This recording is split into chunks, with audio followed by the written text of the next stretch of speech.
नमस्कार मेरे प्रिय विद्यार्थियों, मैं सुबोध पांडे आज मैं पुनः आपकी सेवा में उपस्थित हुआ हूं एक नई कविता को लेकर। जी हाँ, कुछ भी कहने से पहले मैं सबसे पहले आपका इस एडुकेशनल चैनल में हार्दिक स्वागत करता हूं।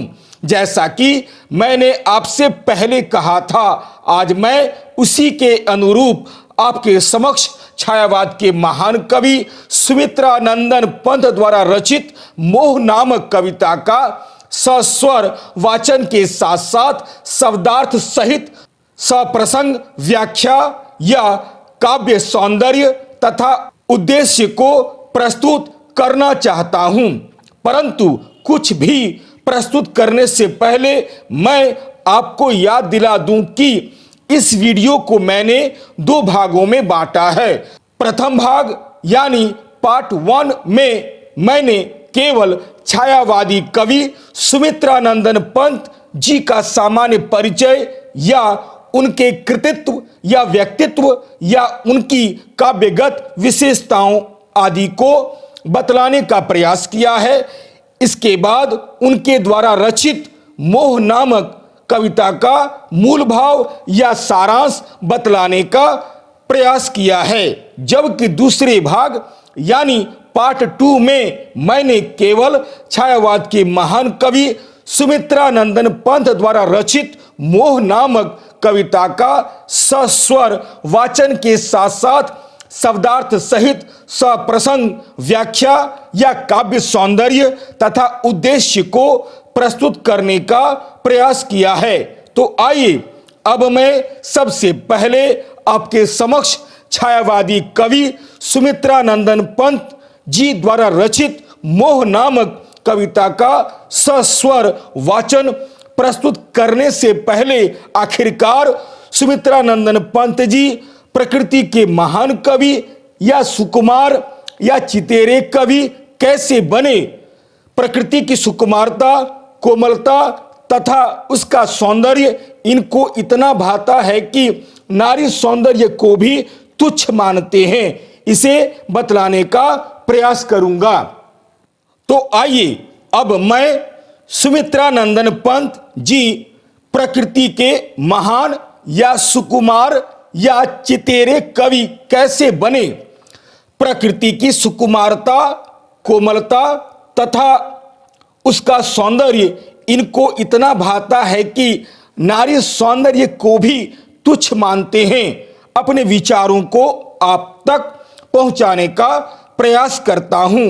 आधुनिक हिंदी साहित्य के सर्वाधिक लोकप्रिय कवियों में सुमित्रा नंदन पंत जी का नाम बड़े ही आदर के साथ लिया जाता है। ये मूलतः छायावाद के महान व प्रबल स्तंभ कवि माने जाते हैं। छायावाद के अन्य सभी कवियों जैसे जयशंकर प्रसाद, सूर्यकांत त्रिपाठी निराला और महादेवी वर्मा की तुलना में इनकी कविता प्रकृति चित्रण की दृष्टि से काफी श्रेष्ठ एवं लोकप्रिय रही है। वास्तव में ये प्रकृति के सुकुमार कवि माने जाते हैं। इन्हें सुकोमल भावनाओं का कोमल कवि भी कहा जाता है। कुछ विद्वानों ने इन्हें प्रकृति का चितेरा कवि भी कहा है। इनका जन्म ही एक ऐसे सुरम्य प्रदेश यानी कुर्मांचल प्रदेश में हुआ था जहां प्रकृति सदा अटखेलियां किया करती रहती है। यही कारण था कि प्रकृति जन्म से ही इनकी सहचरी रही है। इन्हें काव्य लिखने की प्रेरणा भी प्रकृति से ही प्राप्त हुई है। स्वयं सुमित्रा नंदन पंत जी ने इसे स्पष्ट रूप से स्वीकार करते हुए लिखा है। कविता करने की प्रेरणा मुझे सबसे पहले प्रकृति निरीक्षण में मिली है, जिसका श्रेय मेरी जन्मभूमि कुर्मांचल प्रदेश को है। कवि जीवन से पहले भी मुझे याद है कि मैं घंटों एकांत में बैठा प्राकृतिक दृश्यों को एकटक देखा करता था और कोई अज्ञात आकर्षण मेरे भीतर एक अव्यक्त सौंदर्य का जाल बुनकर मेरी चेतना को तन्मय कर देता था। जब कभी मैं आंखें मूंद कर लेटता था तो वह दृश्य चुपचाप मेरी आंखों के सामने घूमता था और यह शायद पर्वत प्रदेश के वातावरण का ही प्रभाव है कि मेरे भीतर विश्व और जीवन के प्रति गंभीर आश्चर्य की भावना पर्वत ही की तरह निश्चित रूप में अवस्थित है। प्रकृति के साहचर्य ने जहां एक ओर मुझे सौंदर्य और कल्पना जीवी बनाया, वहीं दूसरी ओर जनभीरु बना दिया। अतः स्पष्ट है कि पंत जी को काव्य लिखने की प्रेरणा प्रकृति से ही प्राप्त हुई है। यही नहीं, इन पर जहां एक ओर संस्कृत के महान कवि कालिदास, बंगला के रविंद्रनाथ का प्रभाव पड़ा, वहीं दूसरी ओर अंग्रेजी के वर्ड्सवर्थ, शैली, कीथ, टेनिसन, कॉलरिच इत्यादि प्रकृति प्रधान कवियों का भी प्रभाव पड़ा। इसलिए इनकी सभी काव्य रचनाओं में प्रकृति के सुंदर एवं सुकोमल चित्र पाए जाते हैं।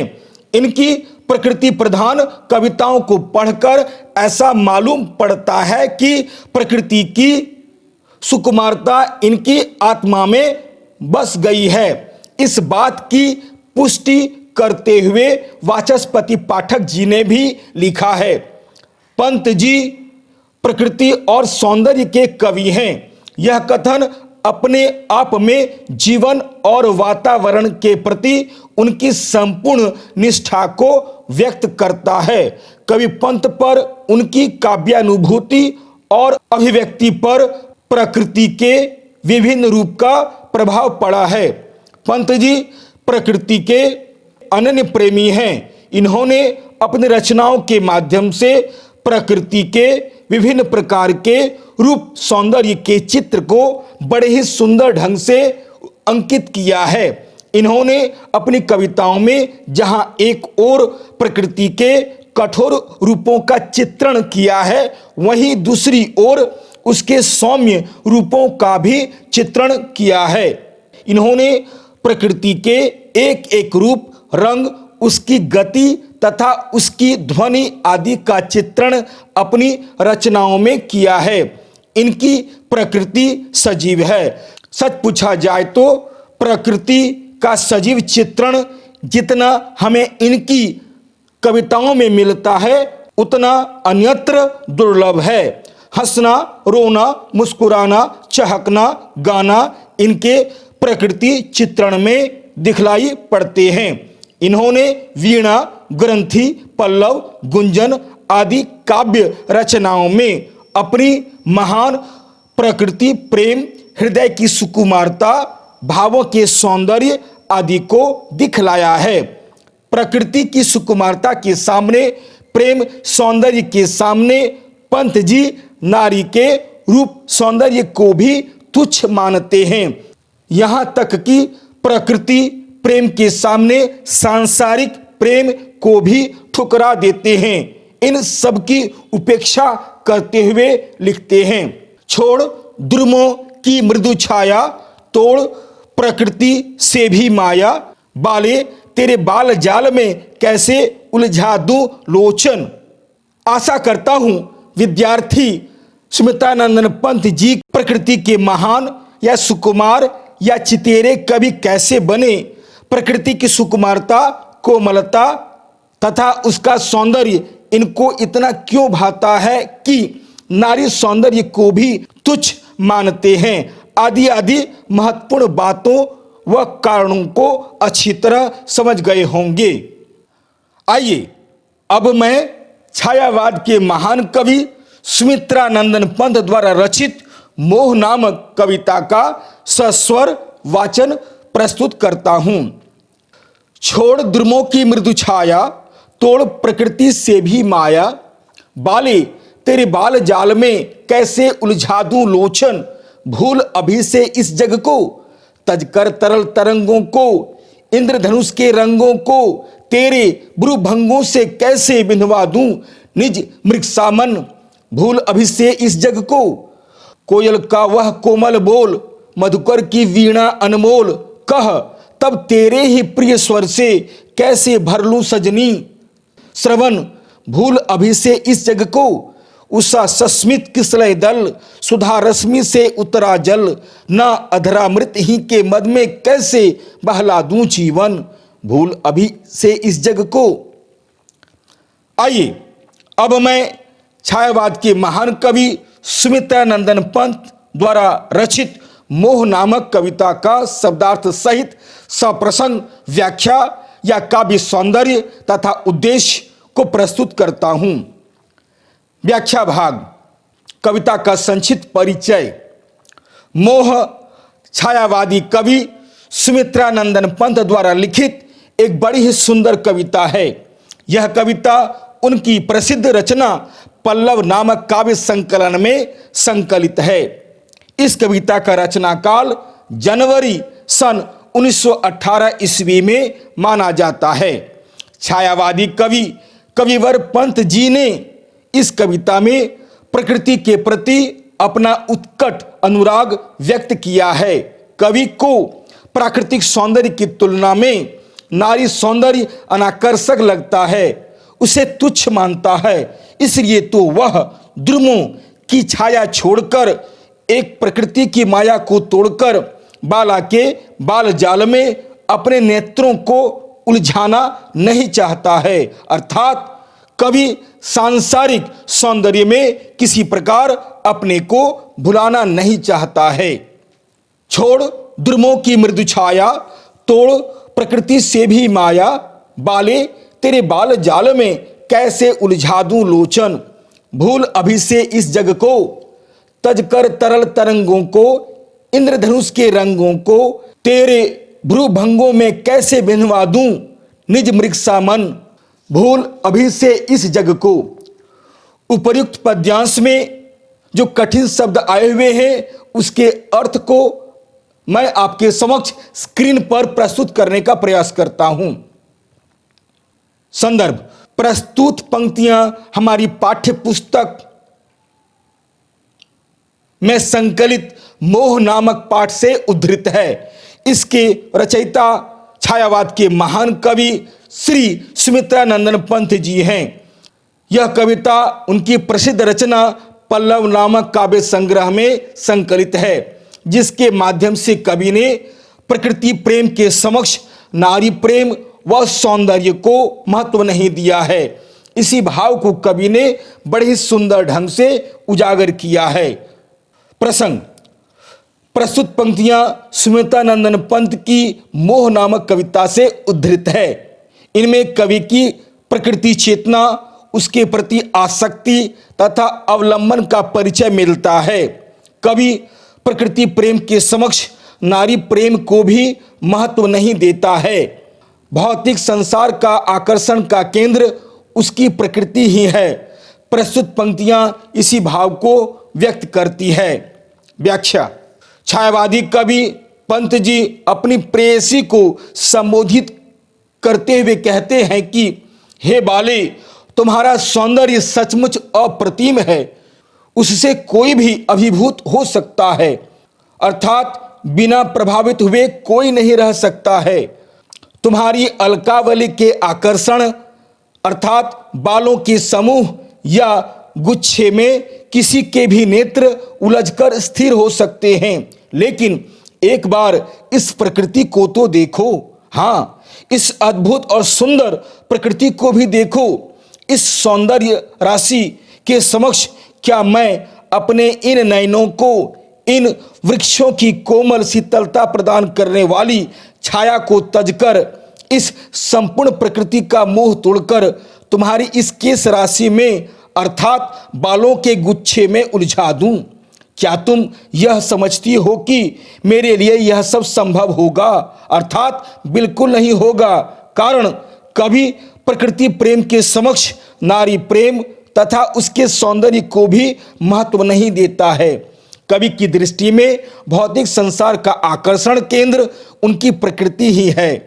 मानता हूं तुम्हारी कुटिल बंकिम भौहों के वाणों के समक्ष कोई और नहीं ठहर सकता है, परंतु इस प्रकृति की तरल किरणों रूपी तरंगों की ओर एक बार तो देखो। इस इंद्रधनुषी छटा को तो तनिक एक बार निहारो। क्या मैं इन सब का त्याग करके तुम्हारे कटाक्षों से अपना सरल कोमल प्रकृति सौंदर्य पर मुग्ध मृग सा हृदय बिंधवा दूं और अभी से इस प्रकृति के सुषमामय शांत और पवित्र जगत को विस्मृत कर दूं, अर्थात अभी से भूल जाऊं? मैं ऐसा नहीं कर सकता, कारण प्रकृति का अद्भुत सौंदर्य मुझे बार बार अपनी ओर आकर्षित करता है। विशेष कवि का प्रकृति प्रेम यहाँ व्यक्त हुआ है तथा अलंकार तजकर तरल तरंगों में अनुप्रास तथा मृग सामन में उपमा अलंकार है। कवि का प्रकृति प्रेम यहाँ व्यक्त हुआ है।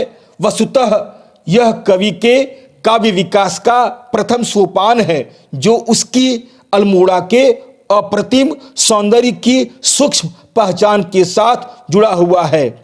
भाषा संस्कृत के तत्सम शब्दों से सुशोभित खड़ी बोली हिंदी है।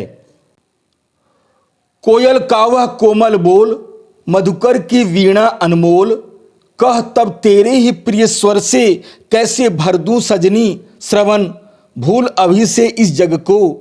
उषा सस्मित किसलय दल, सुधा रश्मि से उतरा जल, न अधरामृत ही के मद में कैसे बहला दूं जीवन, भूल अभी से इस जग को। उपयुक्त पद्यांश में जो कठिन शब्द आए हुए हैं उसके अर्थ को आपके समक्ष स्क्रीन पर प्रस्तुत करता हूं। प्रसंग: उपर्युक्त काव्य पंक्तियां छायावाद के महान कवि सुमित्रानंदन पंत जी की कविता मोह से ली गई है। यहाँ कवि ने अपनी प्रेयसी के अनुपम सौंदर्य की तुलना प्रकृति से करते हुए प्रकृति के अद्भुत सौंदर्य को श्रेष्ठ बतलाया है। व्याख्या: छायावादी कवि सुमित्रानंदन पंत अपनी प्रेयसी को संबोधित करते हुए कहते हैं कि हे सौंदर्यमयी, तुम्हारे प्रिय स्वर की मधुरिमा से खींचकर कोई भी युवा हृदय स्थिर हो सकता है, किंतु जरा एक बार कोयल का वह कोमल गान तो सुनो। देखो, अर्थात जरा एक बार उसकी मीठी आवाज तो सुनो। देखो कैसे पंचम स्वर में गा गाकर संपूर्ण प्रकृति परिवेश को एक तान किए हुए है। तनिक भौरों की वीणा के अनमोल स्वरों की सी मधुर गुंजार तो सुनो। देखो किस प्रकार अपने मधुर गूंज गूंज कर सारा वातावरण उल्लासमय किए हुए है।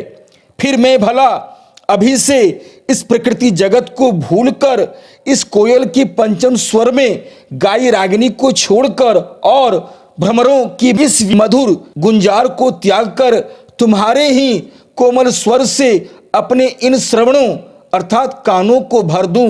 ऐसा कभी नहीं हो सकता है, यह असंभव है। निस्संदेह तुम्हारे अधरोष्ठों के चुम्बन का मद या नशा अमृतमय है, अर्थात तुम्हारे ओठों का चुम्बन का नशा अमृत के समान है। उसका सौंदर्य अद्भुत और निष्कलुष है, लेकिन उषा की कोमल रश्मियों से नहाकर मुस्कुराते हुए इन किसलय दलों को अर्थात कोमल कोमल नए पत्तों को तो निहारो। रक्तिम आभा लिए अर्थात लालिमा लिए हुए ये कितने प्रसन्नचित लग रहे हैं और चंद्र किरणों से सिक्त इन मोती सदृश अर्थात मोती के समान उसकी बूंदों को एक बार तो देखो। कितना धवल सौंदर्य है इनका। भला यह कैसे संभव होगा कि इन सारे उषामय चंद्रिकामय आकर्षक निष्पाप कोमल सौंदर्य को ठुकराकर या छोड़कर तुम्हारे अधरों के मदहोश कर देने वाले अमृत से अपना जीवन सिक्त करता रहूं। तात्पर्य यह है कि कवि के समक्ष भले ही रूपसी की जाल के समान फंसाने वाली केश राशि हो या बंकिम भौहें हो अथवा कोमल कंठ या अधरामृत हो, वह प्रकृति से, उसके वृक्षों की छाया से, इंद्रधनुषी रंगों से, कोयल और मधुकर के मधुर स्वरों से अथवा उषा की आभा या चमक से सिक्त किसलय दल और चंद्रिका में चमकते हुए ओस कणों का त्याग नहीं कर सकता है। अतः पूरी कविता में पंत जी का प्रकृति प्रेम व्यक्त हुआ है। प्रकृति की सुकुमारता, कोमलता तथा उसका सौंदर्य इनको इतना भाता है कि नारी का सौंदर्य इनको तुच्छ प्रतीत होता है। यह कविता यहीं समाप्त हो जाती है। विशेष अलंकार मधुकर की वीणा में रूपक अलंकार है। बाला से सजनी का विकास एक नई अर्थ प्रतीति कराता है। कवि नारी सौंदर्य की ओर भी आकर्षित हो रहा है, किंतु उसका रुझान अभी प्रकृति की ओर ही है। भाषा संस्कृत के तत्सम शब्दों से सुशोभित खड़ी बोली हिंदी है। आइए अब मैं छायावादी कवि सुमित्रानंदन पंत द्वारा लिखित मोह नामक कविता का क्या उद्देश्य है, इसे मैं आपके समक्ष प्रस्तुत करने का प्रयास करता हूं। उद्देश्य: मोह छायावादी कवि सुमित्रानंदन पंत द्वारा लिखित एक बड़ी ही सुंदर कविता है। यह कविता उनकी प्रसिद्ध रचना पल्लव नामक काव्य संकलन में संकलित है। इस कविता का रचना काल जनवरी सन 1918 ईस्वी में माना जाता है। यह एक उद्देश्य प्रधान कविता है। इस कविता का प्रमुख उद्देश्य प्रकृति की अद्भुत खूबसूरती या सुंदरता से हमारा परिचय करवाना है। ईश्वर की अनमोल रचना प्रकृति है जो अद्भुत, सुंदर और मनमोहक है। मनुष्य को सच्चा सुख और आनंद प्रकृति की गोद में मिलता है, अन्यत्र कहीं नहीं। यह सच है कि नारी विधाता की सर्वोत्कृष्ट अद्भुत कृति है, परंतु प्रकृति जितनी सुंदर है, नारी उतनी सुंदर नहीं। परंतु छायावादी कवि पंत ने जिस नारी का चित्रण अपनी रचनाओं में किया है, वह उनकी एक कल्पना मात्र है। सृष्टि के आदि काल से ही नारी सदैव कवियों का प्रिय विषय रही है। नारी की सुंदरता का बखान आदिकाल से लेकर आधुनिक काल तक के कवि करते नहीं थकते हैं। कहीं नारी सुंदरता और भोग विलास की प्रतिमूर्ति बनी, तो कहीं सेवा, ममता, त्याग, बलिदान की प्रतिमूर्ति। दरअसल प्रकृति तो सुंदर है ही, इसमें दो राय नहीं है। सुमित्रानंदन पंत नारी में प्रेय के साथ साथ श्रेय का मधुर मिलन देखने के अभिलाषी हैं। वह नारी को रूपसी ही नहीं बल्कि प्रेयसी, श्रेयसी और भूयसी भी देखना चाहते हैं। यही इस कविता का उद्देश्य है। यदि आपको यह वीडियो अच्छा लगता है तो इसे लाइक अवश्य करें। अपने सगे संबंधियों के बीच भी इसे शेयर अवश्य करें। और हां, चलते चलते मेरे इस चैनल को सब्सक्राइब करना बिल्कुल नहीं भूलें। याद रखिएगा, मेरा यह चैनल पूरी तरह से एक एजुकेशनल चैनल है। यदि आपको मेरे इस वीडियो में कहीं कोई त्रुटि या कोई कमी नजर आती है तो सप्रमाण कमेंट्स अवश्य करें। तब तक के लिए धन्यवाद। नमस्कार।